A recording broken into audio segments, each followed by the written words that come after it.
ಇನ್ನು ಮತ್ತೊಂದು ಕಡೆಯಲ್ಲಿ ಪಾಕಿಸ್ತಾನಕ್ಕೆ ಪ್ರತಿದಿನವೂ ಕೂಡ ಶಾಕ್ ಮೇಲೆ ಶಾಕ್ ಎದುರಾಗ್ತಾ ಇದೆ. ಆಪರೇಷನ್ ಸಿಂಧೂರ ಈ ವಿಚಾರಕ್ಕೆ ಸಂಬಂಧಪಟ್ಟಂತೆ ಕದನ ವಿರಾಮವನ್ನ ಮಾಡಿಕೊಂಡಿದೆ ಪಾಕಿಸ್ತಾನ. ಆದ್ರೆ ಮತ್ತೊಂದು ಕಡೆಯಲ್ಲಿ ಬಲೂಚ್ ಉಗ್ರರು ದಿನಕ್ಕೊಂದು ಕಡೆಯಲ್ಲಿ ದಾಳಿಯನ್ನ ಮಾಡ್ತಾ ಇದ್ದಾರೆ. ಬಲೂಚ್ ಬಂಡುಕೋರರು ದಾಳಿಯನ್ನ ಮಾಡ್ತಲೇ ಇದ್ದಾರೆ. ಅದಕ್ಕೆ ಸಂಬಂಧಪಟ್ಟಂತೆ ಮತ್ತೊಂದು ಹೊಸ ವಿಡಿಯೋ ರಿಲೀಸ್ ಆಗಿದೆ.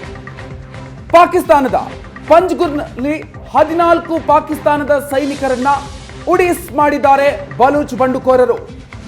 ಪಾಕಿಸ್ತಾನದ ಸೇನಾ ವಾಹನವನ್ನ ಟಾರ್ಗೆಟ್ ಮಾಡಿಕೊಂಡು ದಾಳಿಯನ್ನ ಮಾಡ್ತಾ ಇರೋದು. ಮತ್ತೊಮ್ಮೆ ಅದೇ ರೀತಿಯಾಗಿ ಪಾಕಿಸ್ತಾನದ ಸೈನಿಕರಿರುವಂತಹ ವಾಹನವನ್ನ ಟಾರ್ಗೆಟ್ ಮಾಡಿ ದಾಳಿ ಮಾಡಿದ್ದಾರೆ. ಅದರಲ್ಲಿ ಪಾಕ್ ಸೇನಾ ವಾಹನ ಸುಟ್ಟು ಭಸ್ಮ ಆಗಿದೆ.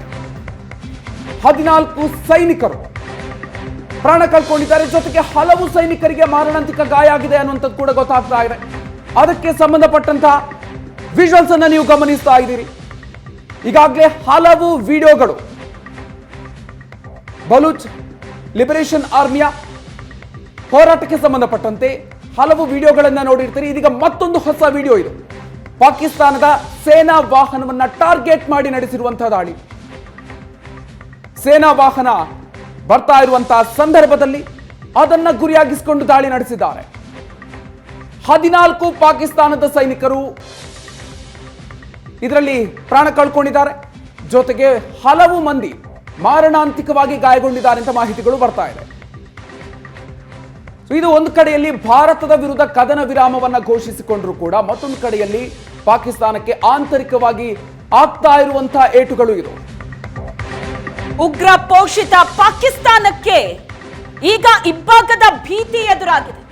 ಪಾಕಿಸ್ತಾನದಲ್ಲೇ ಆಂತರಿಕ ಬಂಡಾಯ ಹೆಚ್ಚಾಗ್ತಾ ಇದೆ. ಬಂಡುಕೋರರು ಪಾಕಿಸ್ತಾನದ ವಿರುದ್ಧ ಸಿಡಿದೆದ್ದಿದ್ದಾರೆ. ಪ್ರತಿನಿತ್ಯ ದಂಗೆಗಳಾಗ್ತಾ ಇದೆ, ನಿರಂತರ ದಾಳಿಗಳಾಗ್ತಾ ಇದೆ ಪಾಕಿಸ್ತಾನದ ಸೈನಿಕರ ಮೇಲೆ.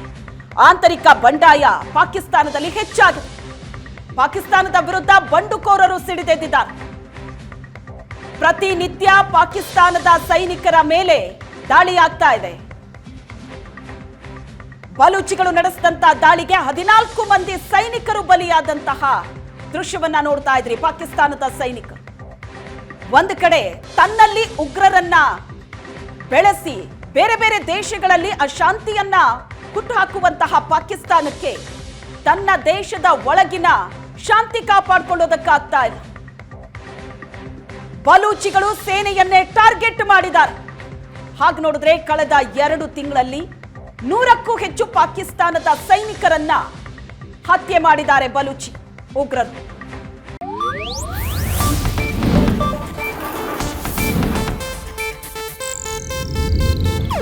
ಇದು ಏಷ್ಯಾನೆಟ್ ನ್ಯೂಸ್ ನೆಟ್ವರ್ಕ್ ಪ್ರಸ್ತುತಿ.